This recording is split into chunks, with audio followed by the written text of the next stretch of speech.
जय श्री राधा रानी सरकार की, जय श्री कृष्ण भगवान की, जय श्रावण मास पुत्रदा एकादशी व्रत की। आज हम आपको श्रावण मास के शुक्ल पक्ष की पुत्रदा एकादशी व्रत की कथा को सुनाने जा रहे हैं। इस वर्ष श्रावण मास के शुक्ल पक्ष की पुत्रदा एकादशी का व्रत 5 अगस्त दिन मंगलवार को रखा जाएगा। तो श्री पद्म पुराण में पुत्रदा एकादशी व्रत की कथा दी हुई है, जिसे हम सुना रहे हैं, जो कि इस प्रकार है। युधिष्ठिर जी महाराज भगवान श्री कृष्ण जी से कहने लगे हैं कि हे मधुसूदन, श्रावण मास के शुक्ल पक्ष में किस नाम की एकादशी होती है, कृपया मेरे सामने उसका वर्णन कीजिए। भगवान श्री कृष्ण जी कहने लगे कि हे राजन, प्राचीन काल की बात है, द्वापर युग के प्रारंभ का समय था। माहिष्मतीपुर में राजा महिजीत अपने राज्य का पालन करते थे, किंतु उन्हें कोई पुत्र नहीं था, इसलिए ये राज्य उन्हें सुखदायक प्रतीत नहीं होता था। उन्हें हमेशा चिंता लगी रहती थी। अपनी अधिक अवस्था देख राजा को बहुत चिंता हुई है। उन्होंने प्रजा वर्ग में बैठकर इस प्रकार कहा कि हे प्रजाजनों, इस जन्म में मुझसे कोई पाप नहीं हुआ। मैंने अपने खजाने में अन्याय से कमाया हुआ धन जमा नहीं किया है। ब्राह्मणों और देवताओं का धन भी मैंने कभी नहीं लिया है।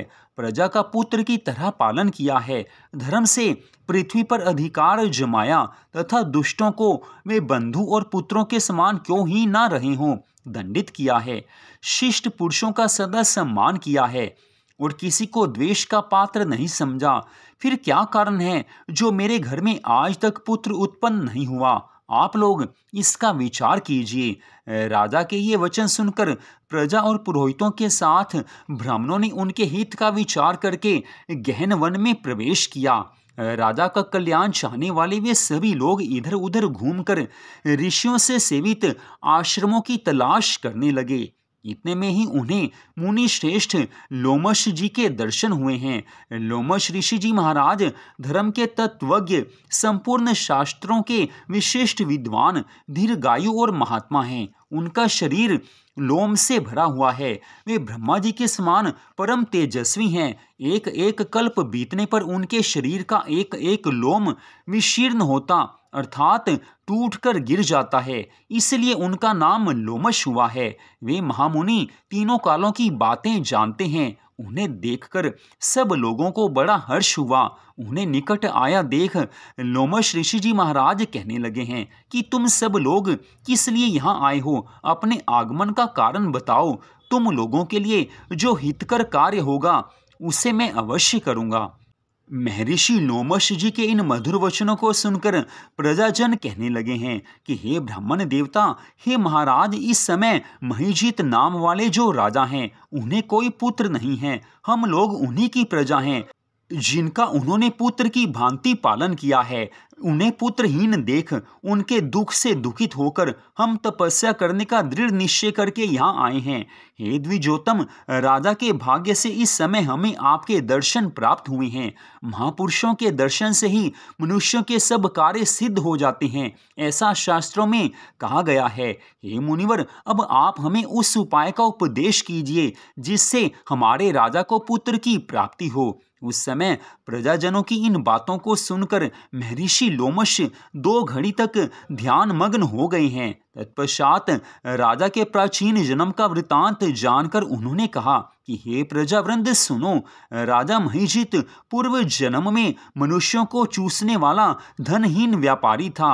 वह व्यापारी गांव गांव घूमकर व्यापार किया करता था।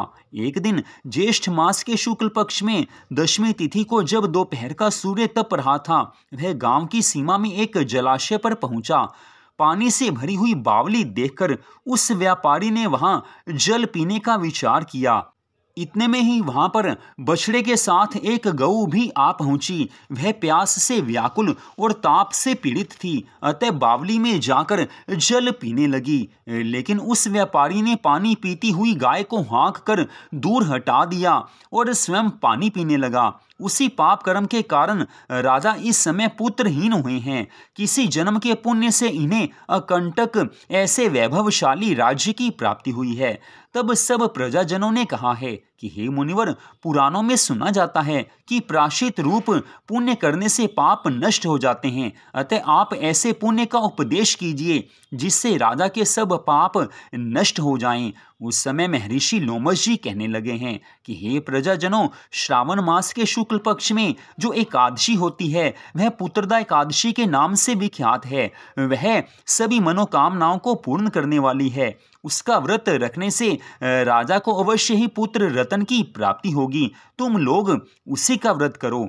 ये सुनकर प्रजाओं ने मुनि को नमस्कार किया है और नगर में आकर विधि पूर्वक पुत्रदा एकादशी के व्रत का अनुष्ठान किया।